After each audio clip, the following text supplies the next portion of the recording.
tout de suite Emmanuel, nous passons au marché financier. En compagnie de Didier Hameau de Boursier.com. Bonsoir Didier.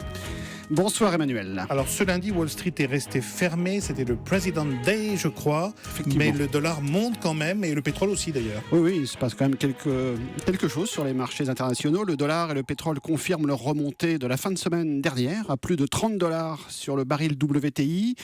1,1150 sur l'euro-dollar après les déclarations de Mario Draghi cet après-midi. Le patron de la Banque centrale européenne s'est dit prêt à intervenir par le biais de nouvelles mesures d'assouplissement monétaire dès le mois de mars si les turbulences de marché se poursuivent.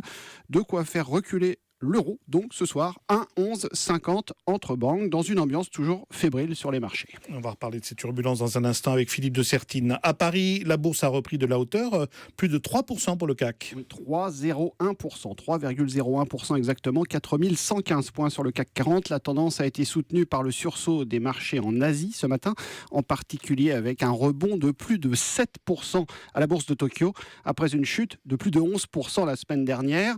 Sur les valeurs françaises, ce sont les deux secteurs qui avaient le plus souffert qui sont remontés. Alors c'est un rebond assez technique. L'automobile c'est bien repris avec Renault en particulier qui a regagné 7,6%, Peugeot plus 6,9%, Valeo l'équipementier plus 5,7%. Autre secteur qui se ressaisit un petit peu, le compartiment bancaire donc avec la Société Générale plus 3,9%, le Crédit Agricole plus 4,5%, BNP Paribas plus 2,6% et Natixis plus 5,5%. L'exception du jour Didier, c'est EDF qui reste en berne. Oui, ça se passe pas très bien. EDF reste dans l'ornière, toujours en berne effectivement, en recul d'1,2%.